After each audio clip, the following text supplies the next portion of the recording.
This channel does not promote any violent, harmful, or illegal activities. All content provided by this channel is meant for an educational purpose only. Back to back আরো একটা বড় খবরের দিকে নজর রাখতে হচ্ছে। কয়লা কেলেঙ্কারিতে শাহ শুভেন্দুর নাম জড়িয়ে অভিযোগ, এবার মুখ্যমন্ত্রীকে আদালত হুঁশিয়ারি শুভেন্দুর। মুখ্যমন্ত্রী আইনি নোটিশের জবাব দেননি, দাবি বিরোধী দলনেতার। UEN Jaipur is a perfect target for prospective students aspiring for good jobs, good education with future-ready skills. সময়সীমা শেষ, এবার আইনি পরিণতির সম্মুখীন হতে প্রস্তুত হন। আদালতে দেখা হবে হুঁশিয়ারি শুভেন্দু অধিকারী। উনি আমার সম্পর্কে খারাপ কথা বলেছেন। জগন্নাথ কয়লার টাকা তুলে আমাকে দেয়, আমি অমিত শাহজিকে দিই। অমিত শাহজি, রাজনাথ সিংজিরা তারাও ভাগ নেয়। আমি ডিফেমেশন করেছি, মুখ্যমন্ত্রী বলেছিলেন পেন ড্রাইভ আছে, আমি বলেছিলাম 3 দিনের মধ্যে প্রমাণ দিন, নইলে ক্ষমা চান। প্রমাণও দেননি, ক্ষমাও চাননি। আমি শুক্রবার দিন 16 তারিখে আমি মামলা, ডিফেমেশন মামলা ফাইল করছি, আমি কলকাতা কোর্টে।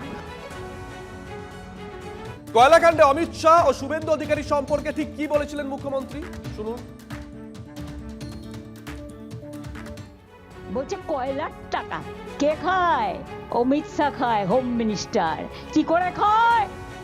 কদ্দরের থ্রুতে টাকা দেয়। সাথে আছে এক জগন্নাথ। জগন্নাথ ধামের জগন্নাথ নয়, পুরীর জগন্নাথ নয়, বড় ডাকাত জগন্নাথ বিজেপির। জগন্নাথের থ্রুতে টাকা যায় শুভেন্দু অধিকারীর কাছে, আর শুভেন্দু অধিকারীর থ্রুতে টাকা যায় অমিত শাহর কাছে। শুনুন, আপনাদের ভাগ্য ভালো এখনো যে আমি চেয়ারে আছি বলে না ওই পেন ড্রাইভ গুলো বাইরে বের করে দিই না। বেশি লাগালে কিন্তু বলে দিচ্ছি, আমার কাছে সব পেন ড্রাইভ করা আছে, আমি কিন্তু ভান্ডা ফাঁস করে দেবো। উনি অনেক কিছু করবেন, দেখা যাক কি করেন। উনি যদি মনে করেন যে আদালতকে উনি একেবারে বগল দাবাই করে ফেলেছেন, আদালত কিন্তু তা নয়। আমরা আদালতের উপর ভরসা রাখি, বিশ্বাস রাখি। ভারতবর্ষের জুডিশিয়াল যে সিস্টেম আছে তার উপর বিশ্বাস রাখি। বিচারপতি, মাননীয় বিচারপতিরা যে যেখানে বিচার ব্যবস্থার সঙ্গে যুক্ত আছেন তাদের ওপর বিশ্বাস রাখি। ভারতবর্ষের সংবিধানকে মানি, মান্যতা দিই। এটাই দেখিয়ে দেয় যে বাংলা কিভাবে, বাংলার সরকার এবং বাংলার মানুষ কিভাবে আলাদা।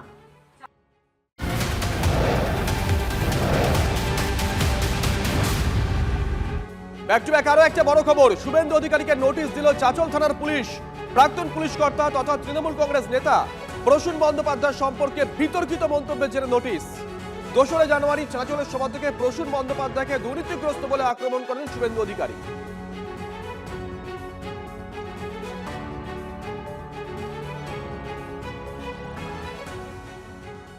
গনি খান চৌধুরীর ফ্যামিলি ঈসা খান চৌধুরীদের কেউ চোর বলতে পারবে না।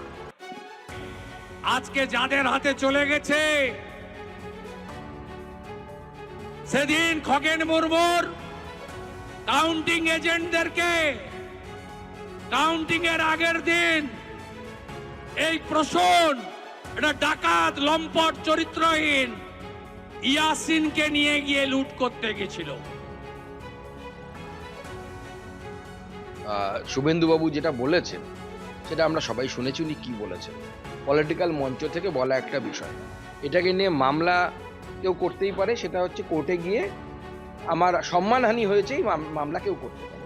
কিন্তু পুলিশের কাছে এই এফআইআর কেন করা হলো, তার উদ্দেশ্য কি বোঝা যাচ্ছে। এবং যেহেতু একসময় যে ব্যক্তির সম্পর্কে বলা হয়েছে সেই ব্যক্তি মালদা সহ এই বিস্তীর্ণ এলাকায় ডিআইজি ছিলেন, আমার মনে হচ্ছে তার পুরনো পদের তিনি অপব্যবহার করছেন।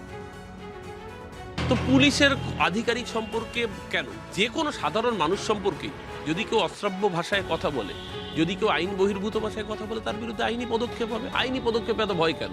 এই তো কথায় কথায় কোর্টে যায়, তাহলে উল্টো দিকে যদি কেউ আইনি পদক্ষেপ করে কোর্টে যায়, তাহলে তার জন্য এত ভয়ের কি আছে? ভয় পাচ্ছে কারণ জানে ওরা অসভ্যতামি করেছে। দেখুন, আজকে আমাদের নজর থাকবে নন্দীগ্রামের দিকেও, কারণ আজ থেকে নন্দীগ্রামের শুরু অভিষেকের সেবাশ্রয়, চলবে 30 জানুয়ারি পর্যন্ত। প্রথম পর্যায়ে 2টি ব্লকে 2টি স্বাস্থ্য শিবির। আজ সূচনার দিন নন্দীগ্রামে 2টি মডেল ক্যাম্পেই যাবেন অভিষেক বন্দ্যোপাধ্যায়। কনিষ্ক আমাদের সঙ্গে রয়েছেন। কনিষ্ক, কখন যাবেন অভিষেক বন্দ্যোপাধ্যায়? তিনি কি উদ্বোধন করবেন, নাকি এখানেও কোনো রকম ভাবে কোনো একটা চমক রয়েছে?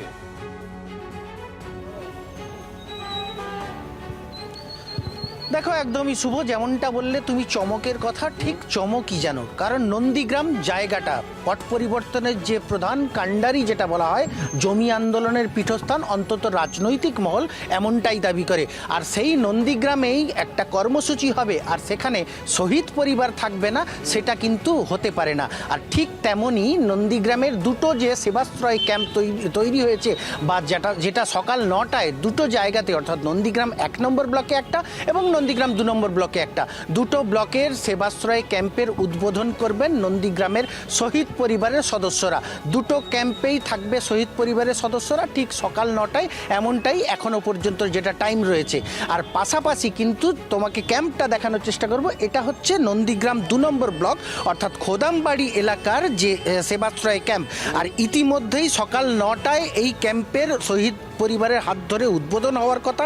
সব রকমের মেডিকেল সহায়তার যে দপ্তরগুলো, ডিপার্টমেন্টগুলো রয়েছে, সেই ডিপার্টমেন্টগুলো এখানে কিন্তু ক্যাম্পে রাখা হয়েছে।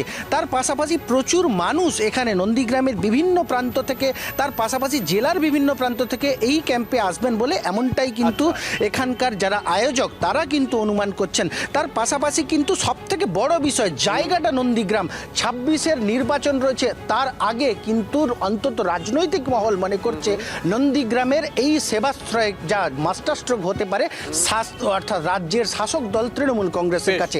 অপরদিকে তৃণমূল কংগ্রেস নেতৃত্বের দাবি যে এটা তারা সেবার হিসেবে দেখছেন, এখানে কোনো রাজনৈতিক মঞ্চ বা প্ল্যাটফর্ম করা হয়নি, যে কারণে বিরোধীরা বারবার যে কুৎসা করছে, সেই কুৎসার জায়গাটা কার্যত স্বাস্থ্য পরিষেবার দিক দিয়ে ভাবলে হয়তো ভালো হবে। রাজনীতিটা অনেকটা